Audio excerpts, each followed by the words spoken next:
Good afternoon, everyone, and welcome back to Secrets of the Night Sky. We are having a conversation. We were in the middle of a conversation. It was almost 4 weeks ago that we met last, and we're going through the zodiac and trying to extrapolate the Jewish understanding of the particular month that we're in, and hopefully walk away with some wisdom. So we're in the month of Tevet.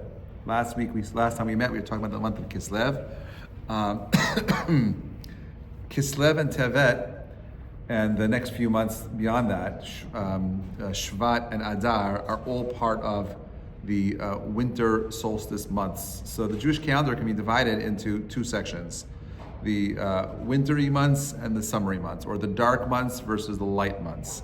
And remember that when we speak about things that happen in the material world, they're a very deep reflection of what's happening on a spiritual plane. The spiritual plane is the physical plane reflects what's happening on a spiritual plane. And therefore, when there is darkness in the physical world, there is a lack of or a lessening of that spiritual light that comes down to us down here. And the way in which the Mikubalim, the Kabbalists, talk about it is that in the months where there is less light, we are in the state of receivers. In the month where there is more light, we are in the state of givers, masculine and feminine. Okay, feminine is the power to receive, and the masculine is the power to provide, to give. We are made up of both of those traits, both men and women. The month of Tevet is the beginning of 3 months that correspond to human needs. The month of Tevet, the human needs are, physical, in terms of intimacy. It's about food, eating, and drinking. The month of Tevet is expressed as the coldest of the winter months. It's the peak, the pinnacle of that darkness. The only saving grace we have in this month is the fact that the month of Hanukkah, the holiday of Hanukkah, which comes at the end of Kislev, which is interesting. Every single Jewish holiday comes at either in the beginning of the month or in the middle of the month. The beginning of the month, which is Rosh Chodesh, and the moon is beginning to express itself, versus the middle of the month, where the moon is fully out and bright.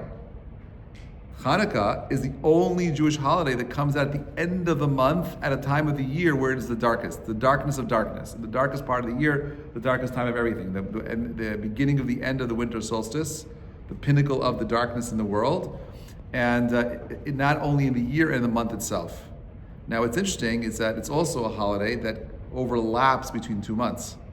So the month of Hanukkah comes down the 25th of Kislev and goes all the way into Rosh Chodesh. Tevet, okay? So Tevet has this power of pulling a little bit of the light that emanates from the light of Hanukkah into the realm of that darkness that we're talking about right now. But because it is the coldest month, there is a physical need for closeness because, as you know, it is freezing outside today. I don't remember the last time I woke up in the morning, looked at the hour-by-hour temperature, and only watching it get colder and colder as the sun was rising. That's the antithesis of what should happen during the day. We should really be watching the day get warmer as the sun rises, but today it just got colder somehow. But the truth is, I'd rather take the cold, this brutal cold, over the fires in Los Angeles and in California right now, which is ravaging the state of California, which is horrible. There's a lot of Jewish homes were burnt. There's like a day school that was burnt also. There's a lot of horrible. There's like over 1,000 homes were completely destroyed in California. A lot of criticism on the way that the state was being governed, because a lot of radical left policies that led to the circumstance that we see ourselves in right now. And now, as we progress with the month of Tevet, which is a month of human connection, flesh to flesh, right? The next month is Tu B'Shvat, right, or Shvat. What do we celebrate in Tu B'Shvat? Food. And the month of Adar, it's drinking, right? So you have there's a progression here. The idea of fixing intimacy, fixing food, and fixing drinking. These 3 months are the expression of these 3 particular traits that are true in all of us. There's a need for human connectivity in the month of Tevet. Now, it's also, I guess we should mention, because today is Wednesday, this Friday, there's a fast, and it starts at sunrise. It's called the 10th of Tevet. Anyone know what it is that we're commemorating on the 10th of Tevet? The 10th of Tevet is the commemoration of the beginning of the destruction of the first temple by the Babylonians. Now, the question is, well, why are we fasting for that? All they did was bring their armies to the outer walls of Jerusalem. That's all they did. Why is that a fast? Now, it's also interesting is that the Chachamim point out, it's okay, that if the 10th of Tevet were to fall out on Shabbat, it's one of those fasts that are so intense that you would fast even on Shabbat, which you don't do for Tisha B'Av. Right? Yeah. Now it can't fall out on a Shabbat. That's the way it works out. But if it would, if it could, this holiday is this commemoration, this fast is so intense that you would even push off on Shabbat. Now, whenever you have a fast that falls on a Friday, you usually push it. Like if the Tanit Esther falls on a Friday, you push it to Sunday, right? Now, or you push it to Thursday, depending where it's coming out on Shabbat and so on and so forth. We don't push the 10th of Tevet. We're fasting on Friday because it's that intense. This is another thing you should be mindful of, that when this particular fast falls out on a Friday, you can't take on early Shabbat to make the fast end early. The fast only ends with Tzedek HaChavim, with the the release of the 3 stars at night. Okay, so Tevet is such an intense commemoration, this fast, because Hakol Holech Achar Harosh, everything goes after the beginning. And we have to ask ourselves, why were these Babylonian armies permitted to come out during this time of the year and start their campaign on burning and destroying the temple? It's a weird time to go ahead and bring your armies to Jerusalem. It's freezing, it's cold, right? If you want to start your war, you start it maybe in April. You start it in Nisan, you start it in Shvat, you don't start it now. It's a horrible time, but this is the time that they decided to come out. This is the time that Gezerah was made. And when we look at the beginning of something, it tells you everything. This is the beginning of the destruction. And therefore, whatever negativity that was happening, and it expressed itself in the month of Tevet, and the month of Tevet is about human connectivity, connecting to other people, right? Maybe we know that Sinat Chinam was the midah that expresses the true nature of the sinister behavior of the Jewish people at the time, which caused the destruction of the temple. This took its full expression in this month, in this dark, cold month, which should be about human connectivity, and instead was about human separation. Right? We said that the month of Kislev is the month of Hanukkah. The month of Hanukkah is expressed through Yaakov being able to defeat the Sar Esav, right? That famous battle where Jacob fights with the angel of Esau, of Esav. We know that angel was also the angel of death. It was the Yetzer Hara, the evil inclination. It's all one angel. And we know that angel could not defeat Yaakov, but he was able to dislocate his his leg from his left foot socket, right? Now, why was that? We know that every part of the body has a particular Kabbalistic trait that it expresses. The right hand is kindness, chesed, the left hand is gvura, it's justice. The spine is what fuses the upper part of your body together. It's what brings justice and kindness together. That's tiferet. The right leg represents netzach, and the left leg represents hod. Okay, now, the angel was able to be pogea, was able to injure Yaakov in hod specifically. And now the question is why? Now, it's important to point out that when the Kabbalists talk about these different traits, they are mostly independent, except for the legs. The legs are interdependent. God forbid someone cuts off your left arm, your right arm is still functioning. You could do whatever you do with your right arm. But if someone cuts off, God forbid, someone's leg, the other leg is not functioning. You can't stand anymore, no matter what happens. You're very hard to stand on one leg, right? So the netzach and hod are interdependent to one another. In the same way that the right leg and the left leg are interconnected, netzach and hod are interconnected. We know that netzach was expressed through Moshe, right? Hod is expressed through whom? Aharon. Now it's interesting that the Hanukkah story happens in the month where Yaakov's was pogea. He was injured specifically through Hod, which is the Kohanim, right? Now what else is interesting? It was so cold. I can't believe you guys made it. Wow. I failed to mention that this learning for this week is dedicated by the Torah Center Diamond Donor. in loving memory of Lili Nishmat Salomon, Murciano's mother, Felicia, Bat Miriam, Murciano, Abba Shalom, the Murciano family, her neshama should have an aliyah. Okay, so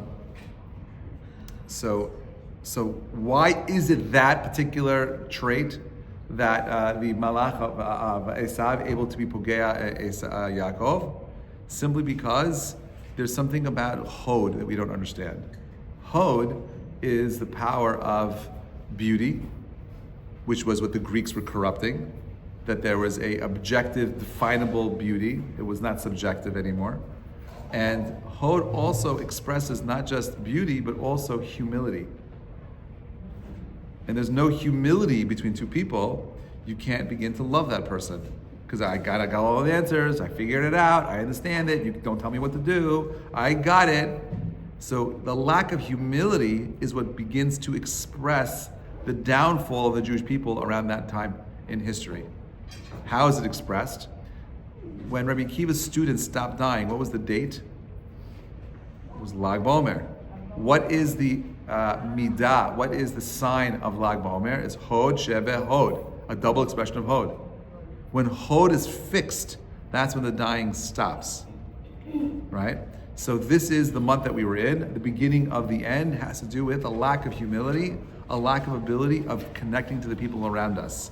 That is the month of Tevet. We're going to get to the attributes of Capricorn and Tevet at the end of the class. So I just want to go through the Jewish sources with you first. Any questions, comments, concerns? Okay, fantastic. Let's get into the sheet.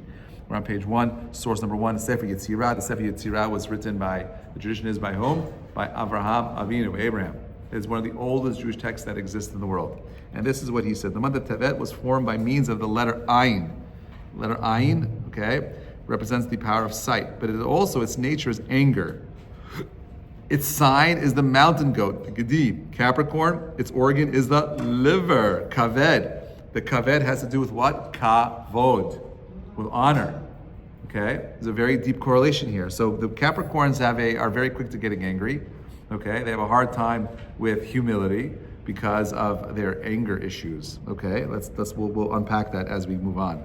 The name Tevet indicates a lack of abundance of good influence. The letter Vav, which would turn the word of Tevet to Tovat, is missing. The Vav is missing. Abundant goodness is missing. Nonetheless, the word Tevet does have a connotation of light from the word Hatava, meaning preparation of the wick, referring to the light of Hanukkah. So a lot in there in the Sefer Yetzirah. What does the Zohar say? Zohar says Tevet is the 1 month that belongs to the evil influence, so to speak. And its hidden power of Shemot. She hid from him for 3 months, referring to Moses. It was during Tevet that the siege eventually led to the destruction of Jerusalem. During the month of Tammuz, the walls of the city were breached, and during Av, the temple was destroyed. Thus, those 3 months, Tevet, Tammuz, and Av, are said to be under the evil influence. These are negative months, not positive months. These are months where you don't want to be making your big purchases. These are the months where you want to kind of like hide in your home by a nice fireplace that's nice and cozy, making sure you're making amends with the people in your home. The Arizal says the element of the month of Tevet is the element that is earth. Associated with Tevet symbolizes the sluggish power of materiality that predominates the month's influence. People who are Capricorns, Tevet people, are into Gashmiyut, into materialism. They're also slow because of their connection to the earth element. On the other hand, it is within the earth that the power of sustenance of life is contained. This parallels the influence of the organ of the month, the liver, which is the source of fresh blood for a human body. Okay, so there's a lot of red stuff connected over here. Okay, what else did the Arizal say? He says the months of Tevet, Shvat correspond to the 2 eyes. Remember, because the month of Tevet is the Ayin. Ayin is the eye. The eyes are the most sensitive organ in terms of their ability to draw a person away from spirituality. The eyes see, and so the heart desires. During the 2 summer months, the eyes correspond to the month of Tammuz and Av, and thus parallel to 2 winter months, Tevet and Shvat. The natural attribute of Tammuz is vision, which is dependent on the eye.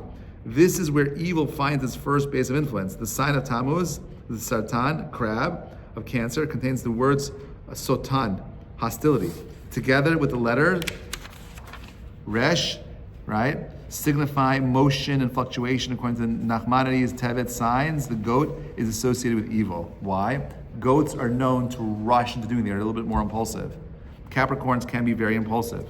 The heavenly body that influences Capricorn is Shabtai, Saturn. Saturn, etymologically symbolizes limitation and inactivity, and thus, again, leaves room for the destructive activity of the evil influence.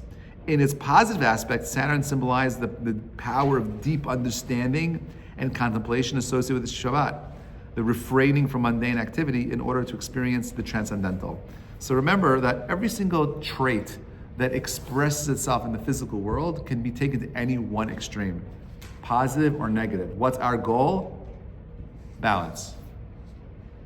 Any trait that you have that expresses to any one extreme is negative. Too much kindness is bad.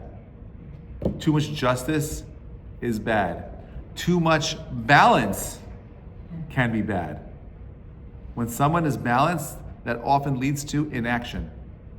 Laziness. I'm okay. I'm not doing anything. It's good. I'm not here nor there. So there's got to be a little bit of fire and spice, and a little bit of, wait, maybe I should stop for a minute and pause and reflect on something. They have to find that proper middle ground over here. But Capricorns, are being pulled in one direction more so than the other.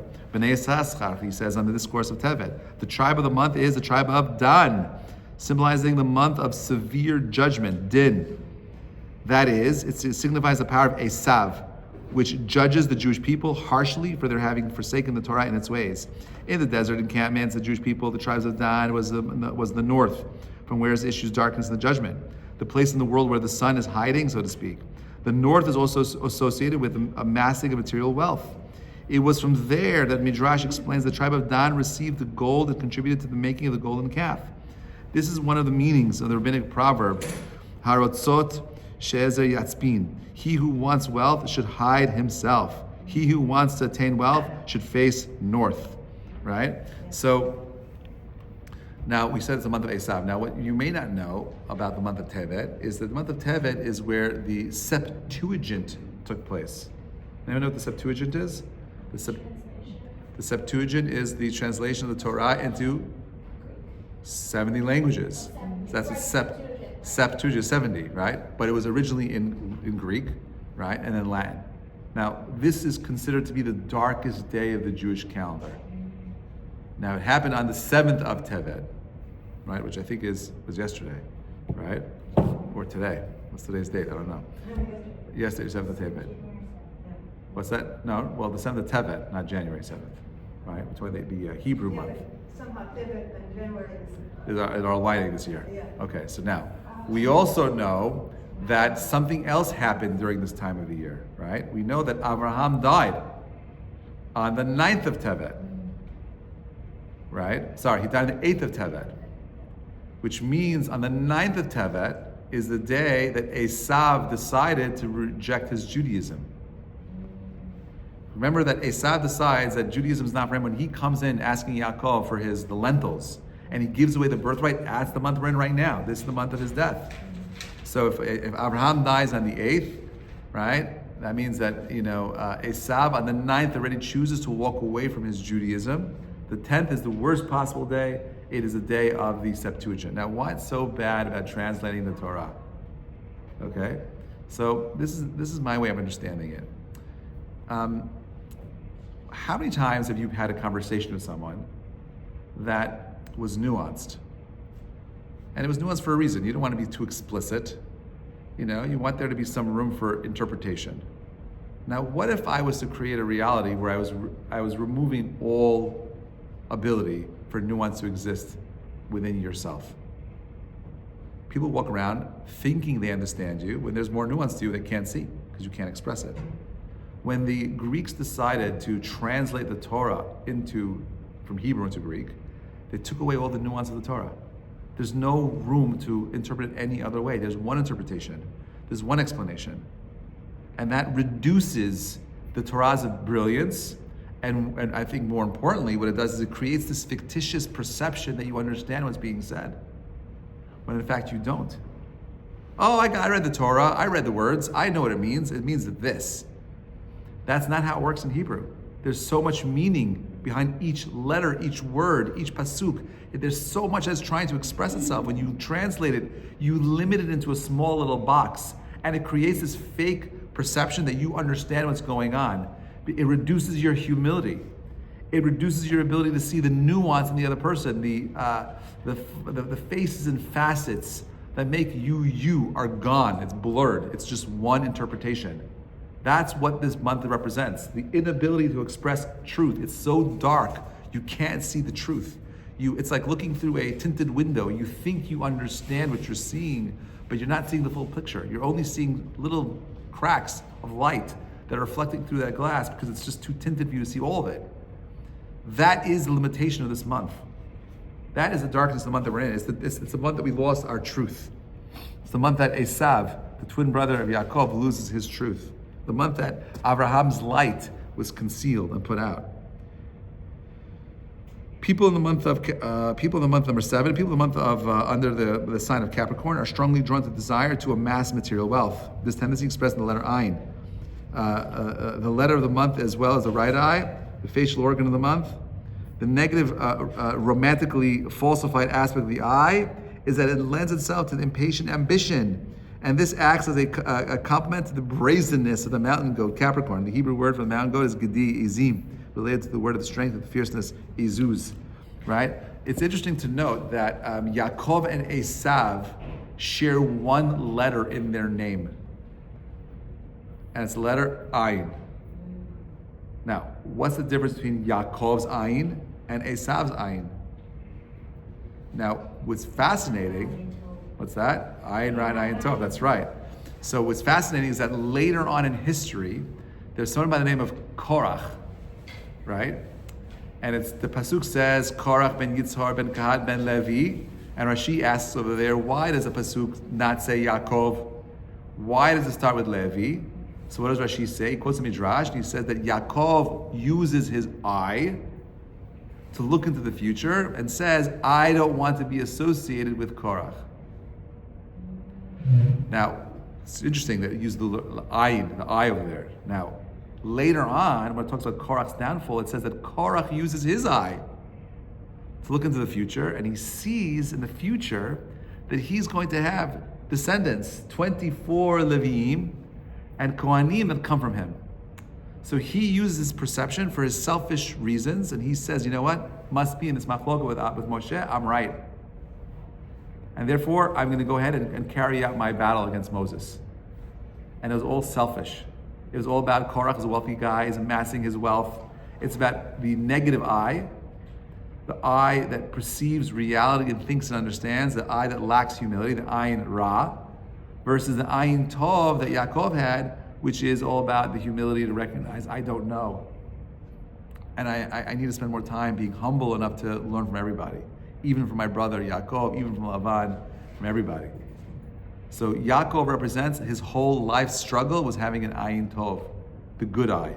That's what the eye of Tammuz represents. The potential of losing sight of what is true, losing focus on what matters most, like Esav did. Rav Tzadok Cohen, number 8, says during the month one ought to pay special attention to the spiritual function of the sight. This form of service to the divine derives its connection with the month of Tevet, because the month's emotive attribute, rogez, anger, which is the same numerical value of the word as yira, fear, and awesome awareness. This helps one to direct one's energy of fierce anger against one's inclination to do evil. The word rogez is also numerically equivalent to the word of gevura, power, the first of the 6 sfirot of Yetzirah, on the left side, to indicate the potentially for the rectifying of emotion and holiness. So how do you start working on anger? Because that's what this month is about. This month is about the passion, the draw to material things. How do you work on anger? So we know that there were 2 kinds of people that were born with similar signs there are 2 people that were similar, were born with similar signs. One is Esav.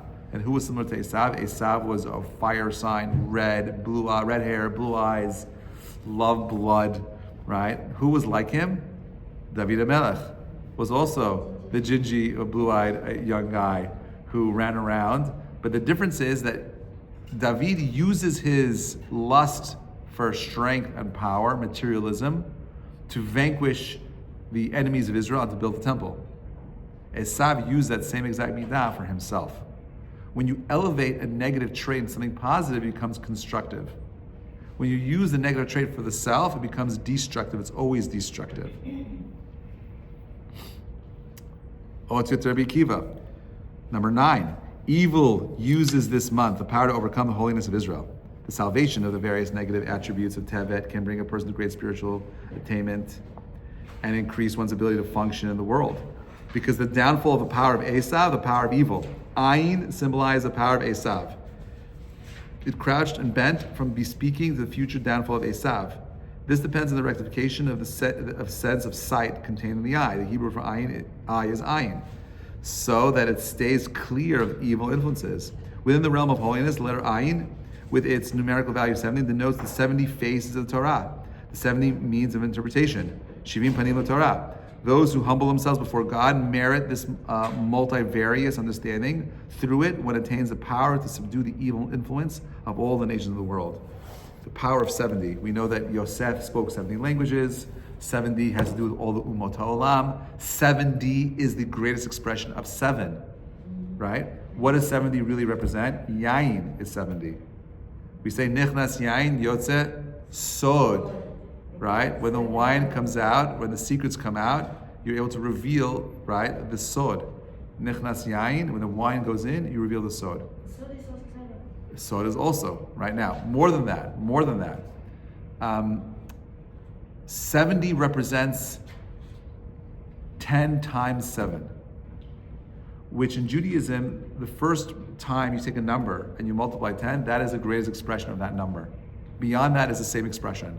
From 70 to 700 to 7,000, 7 million, 70 is the greatest expression of that number. Okay? Beyond that, it's just adding another zero. It's irrelevant. 70 represents the number of transition.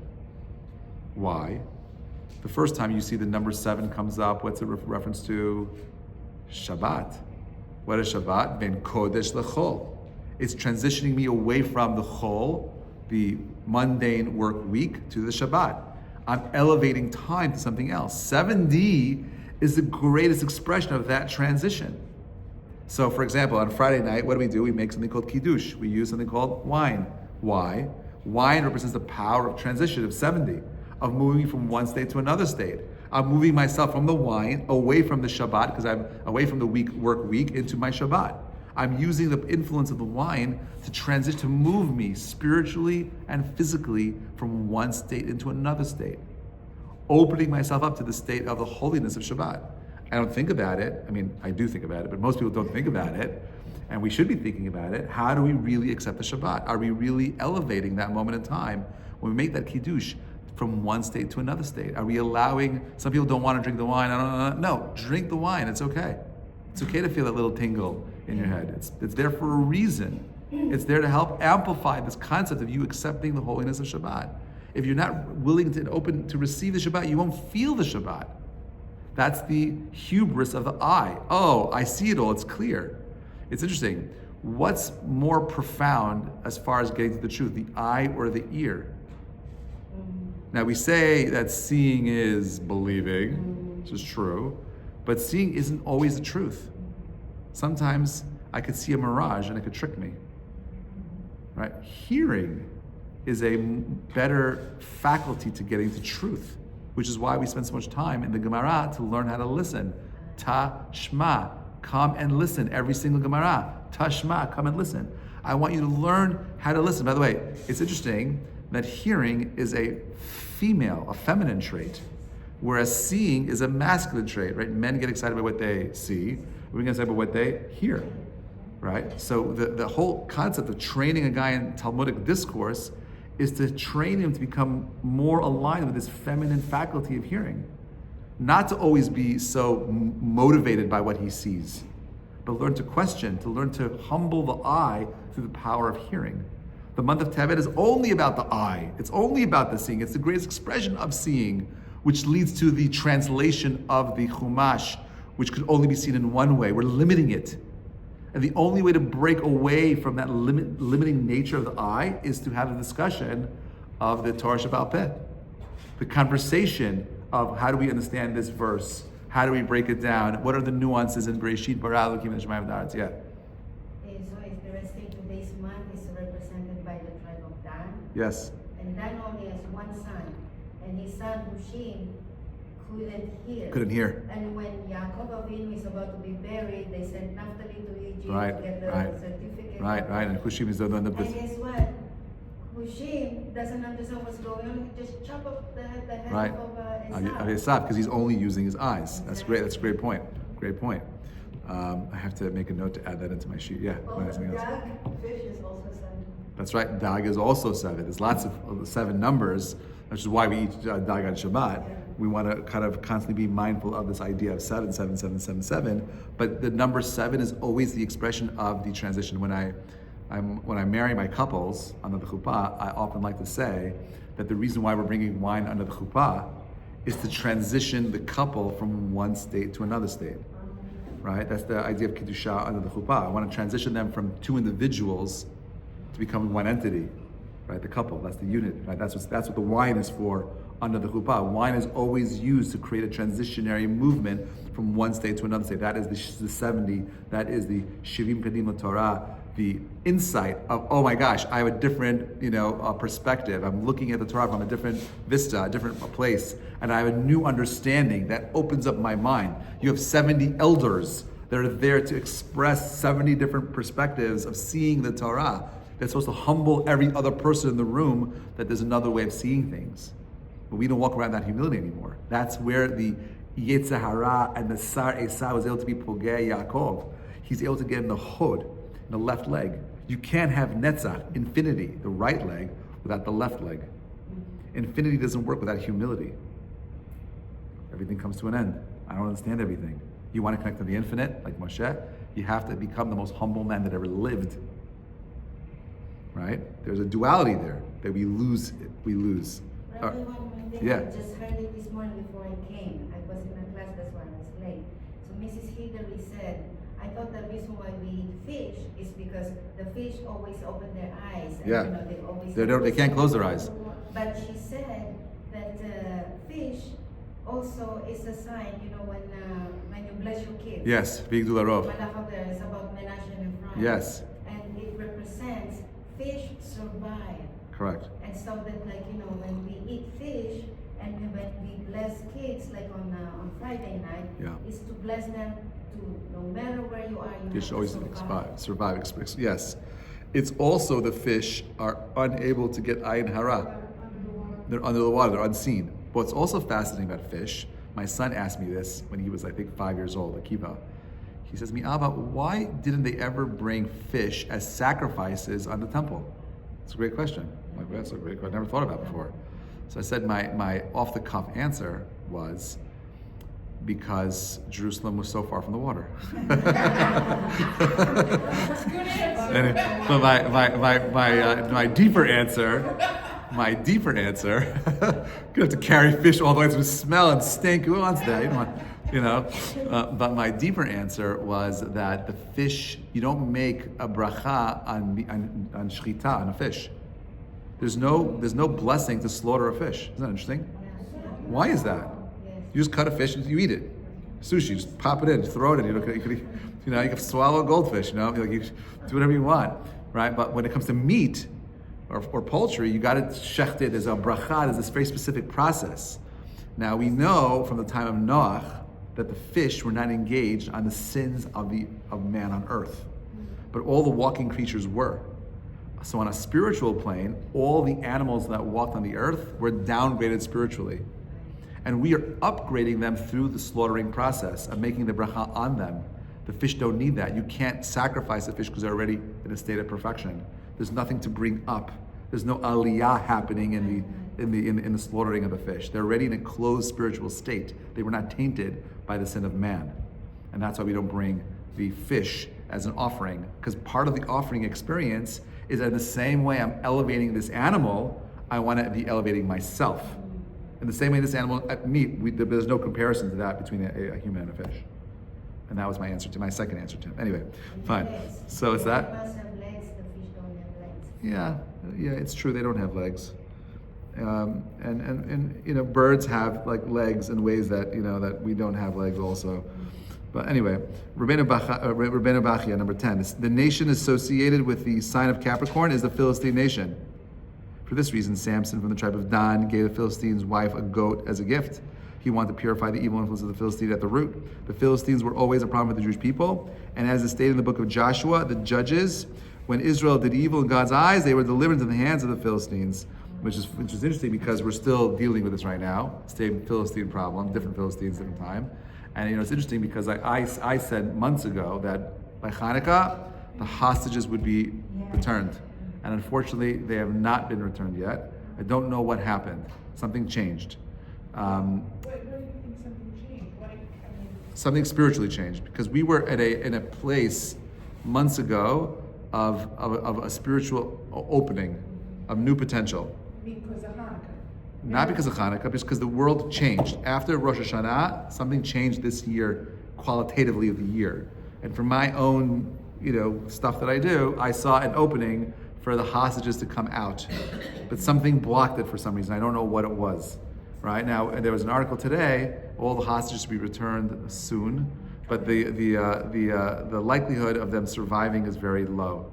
There was a very scandalous article that came out today, earlier this morning, that said that the only hostages that are alive are women and elderly, but no male soldiers survived. I don't know if that's true or not. I don't know. What do you see now? Do you think before Trump gets in, there'll be... I don't know. I listen, Trump's saying all kinds of crazy things right now. We know it's not him. It's all Hashem.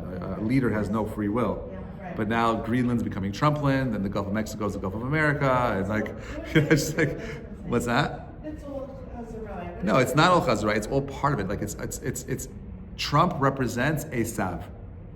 Yeah. Here's Esav. He's the most haughty man you'll ever imagine. He's all about the eye. He's all about living in, he is the expression of this month. And it's interesting that he's being inaugurated this month, right? In 12 days or 11 days, right? He's being inaugurated this month. So there's something about him and Tevet. It's all connected. But his thirst for global domination is interesting. It's what's happening right now, very subtly, is that the way I see it unfolding is that Esav is preparing to go to war with Ishmael. That's what's happening right now. Right? What's Islamophobia? There's no Christian phobia. Why the Islamists taking over? What's happening in Europe is horrible. They're having those conversations right now in England, in Europe, in France, in Spain. It's happening all over the place, right? And they're pointing at different groups of people, right? And there's a lot of interesting chatter in the Chatterverse that different groups of people are preparing for Al Qaeda and other groups are preparing for some kind of devastation in America, and how we're unprepared and so on and so forth. This concept of Tevet being the month of Esav, right? And they said specifically it's going to happen in the beginning of the month of 2025 in January. And the first 2 days were these ISIS events that took place in America. However we understand those things, it's the power of this particular month. It expresses itself in a very particular kind of negative way. And it's expressing itself through this lack of humility, the lack of its ability to, allow us to find the humility to connect to the other.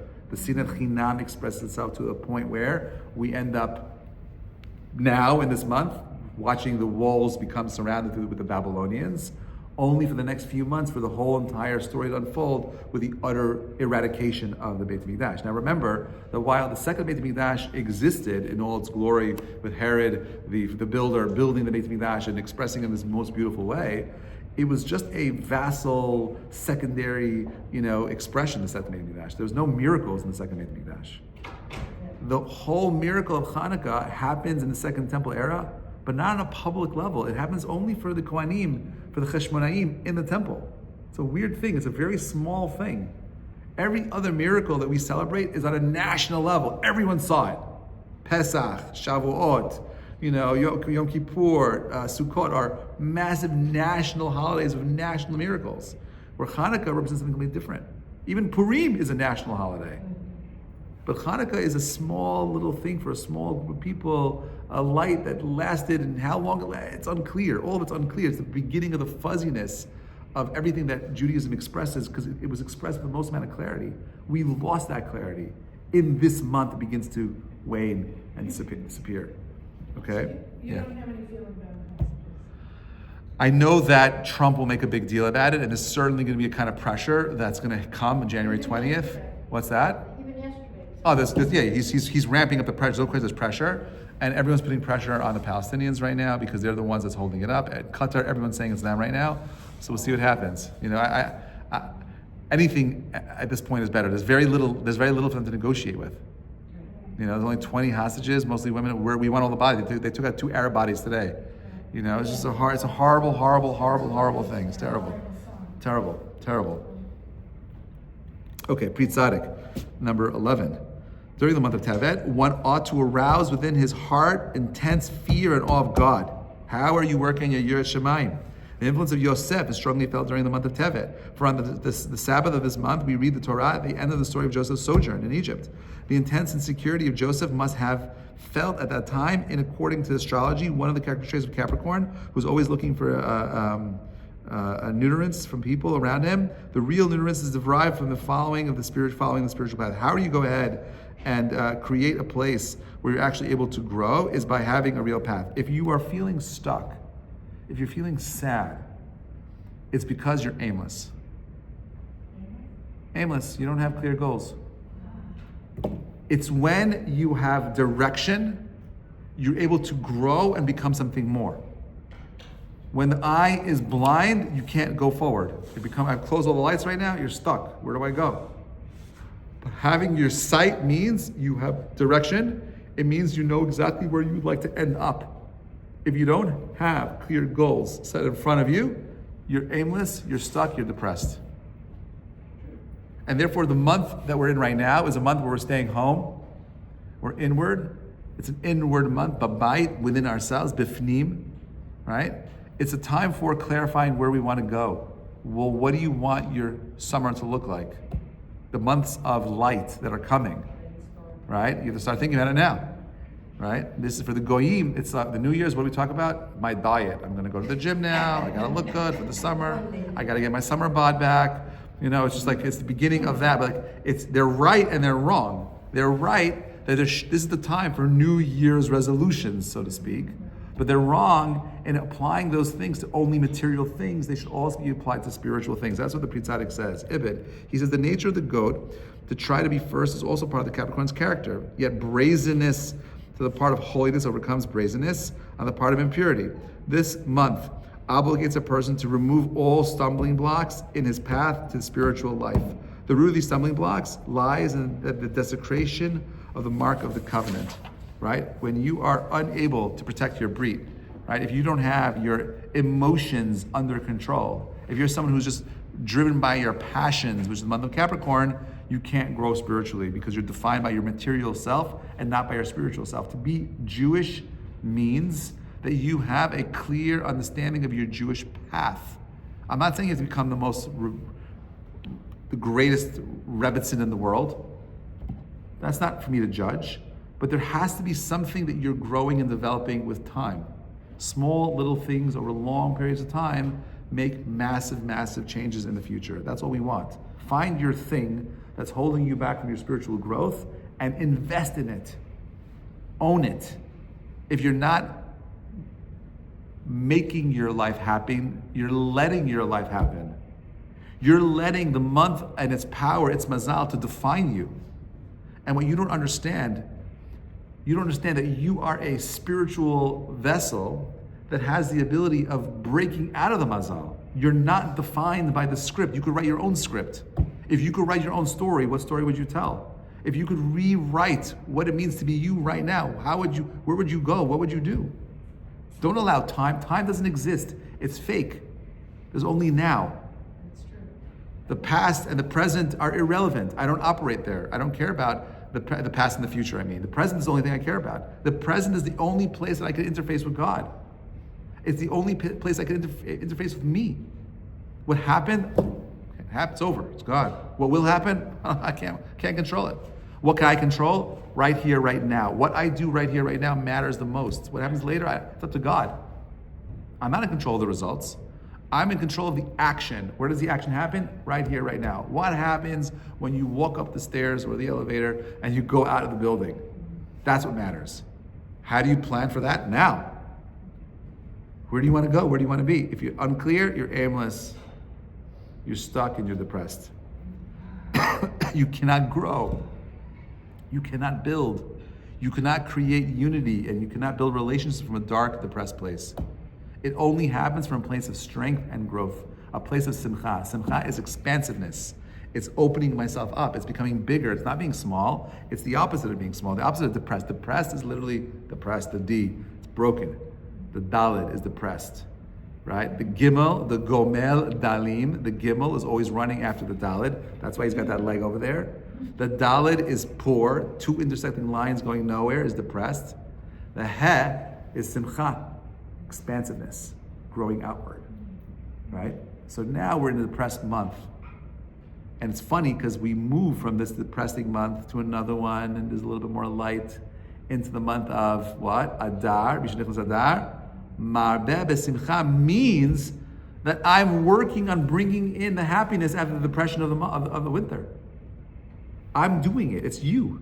You choose. Don't allow it just to be seasonally, because the spring is coming. It's a request on your part to do something to make the change. Why are you so docile, waiting for life to happen when you can make your lives happen? It's there. You have that choice. There, Moshe, number 13, we're on page number 4, says, the evil of the Philistines is associated with Lilith, right? Everyone knows who Lilith is? The realm of desire. Delilah, whom Samson wanted to subdue, is a manifestation of that power. Lilith is a feminine manifestation of evil because of the low spiritual level of Israel during that time. Instead of Samson subduing Delilah, she succeeded in temporarily subjugating him. The month of Tevet is set aside for subduing one's inclination in that direction, which is associated with the Philistines and the negative side of Capricorn. So what are we talking about here? We're talking about the controlling of your passions. Shimshon failed there, and Adam failed there also, right? Lilith was the first female spirit that was created with Adam, and she rejects Adam, and she becomes a demon. And then later, when Adam is alone again, Chava is created. She's the second feminine soul that was created alongside Adam. Number 14, Mishra Tanchuma, Tevet and its sign Capricorn symbolize the negative traits in astrology. Those born under its, Capricorn. Those born under its influences have a tendency towards depression, seclusion, and loneliness. They're introverted. They feel little satisfaction and are angry at unfavorable circumstances, the unfavorable results of their actions. These traits derived from the negative symbols of this month are intended to draw a person away from the mundane to rectify his soul to achieve satisfaction in the realm of spiritual. You choose. The Gedi, the Capricorn energy, is used in the way of Torah, can bring goodness, but if not channeled properly, it leads to evil.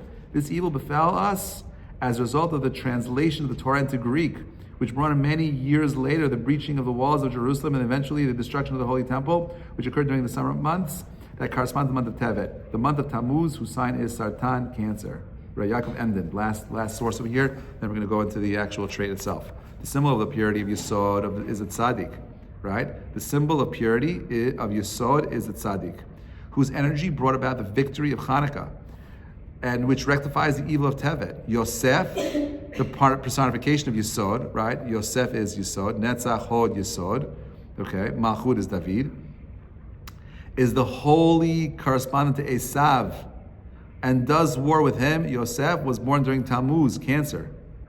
His relation to Keshet, Sagittarius, is due, therefore, to lunar or planetary conjunctions. Okay, so there's a correlation there during Tammuz, which bodes evil, and which also corresponds to the I was born Yosef, who overcame the sensual temptation of sight that led to adultery. By the way, both Potiphar and the wife of Potiphar were both into Yosef. Potiphar, we know, was gay, and his wife was not, which is why she was looking for Yosef to help her, to pleasure her. He was getting hit on both the husband and the wife, and yet he still overcame all that pressure. Okay, the power to overcome the temptation is hidden in the souls of Israel, who are also called the reminiscent of Yosef. Right, we are an extension of Yosef. It exercises leads to the downfall of evil and thereby unhappy occasions that brought on the days of fasting. During Tevet, Tammuz will be turned to days of joy. That is the power of this month. So let's look at Capricorn, okay? So Capricorn is Tevet, December 22nd to January 19th. Here are the key characteristics. These are the positive traits. We always start with positive, okay? Capricorns are very practical, prudent, disciplined, patient, and reserved. Okay, and they have ambition with a strong desire to lead and achieve. They're excellent at careful planning and steady advancement. They're calm, deliberate, able to endure stress, disappointments, and challenges. They're admirers of tradition, authority, and rules. The negative traits can be pessimistic, stubborn, and overly cautious, vulnerable to jealousy, laziness, pessimism, and depression. And they have a difficulty showing emotions, especially in public. Okay? Their behavioral insight, work ethic, they are meticulous and reliable. You would love to hire a guy who is, or a girl who is a Capricorn. Okay? Often indispensable at the workplace. Copes well under pressure, prefers not to take shortcuts, known to arrive early, staying late, managing tasks effectively. Their absence is deeply felt when they are on vacation. By the way, it's interesting. The Germans, right, we know are an extension of Edom. And Edom is Esav. The Germans are meticulous, reliable. This is like, think about them as far as like a nation in terms of the midot. You see it there also. Ambition and leadership. Okay, driven to reach the top through determination, methodical effort. Leadership stems from the desire to accomplish tasks in their own unique way rather than seeking glory. Relationships and emotions, prefer to trust and to confide in reliable, supportive partners. Values security and stability, often leading to later marriages. Can struggle to openly express emotions, but remains deeply romantic at heart. Meaning understands what it's supposed to do, but has a hard time doing because of its own emotional blocks. Okay, compatibility and chemistry, right? Earth signs, Taurus, Virgo, and Capricorn. Shares a need for trust, security, and devotion. The air signs, Gemini, Libra, and Aquarius, enjoy having someone they can talk to often, and often a calm and harmonious presence. The fire signs, Leo and Sagittarius, look for partners who are exciting and outgoing. Water signs, Cancer and Scorpio, Pisces, seek partners who are nurturing, empathetic, and emotionally bonding. Okay, these are the life lessons and growth that Capricorns need to avoid. Okay, beware of jealousy, laziness, and letting emotions cloud judgment. Avoid pessimism and depression by talking to trusted friends and seeking positive outlets. Okay, what should you do for your wellness? Outdoor exercise, developing a positive mindset is essential for balance. Maintain steady progress without allowing for perfectionism to shake self-confidence. Last but not least, we're talking about the preparedness, right? Approaches business and marriage with a thorough preparation, which often becomes an obstacle to getting married because they want everything to be perfect, too perfect. Perfect is the enemy of good. Their cautious nature leads to long-term security and stability, but once they actually able to commit, they're there for the long run. Key takeaways: strengths, calm, determined, enduring, even under immense pressure. Weakness, vulnerable to pessimism, emotional struggles. Successful formula, methodological planning, discipline, refusal to deviate from the chosen path. Relationships thrive with reliable partners who inspire and support their grounded nature. That is Tevet. Bezrat Hashem, next week we will try to unpack Shvat for you. Have an amazing week, everybody. If you have any questions, comments, concerns, now's your time to voice them. Otherwise, have an amazing day. Stay warm and be healthy.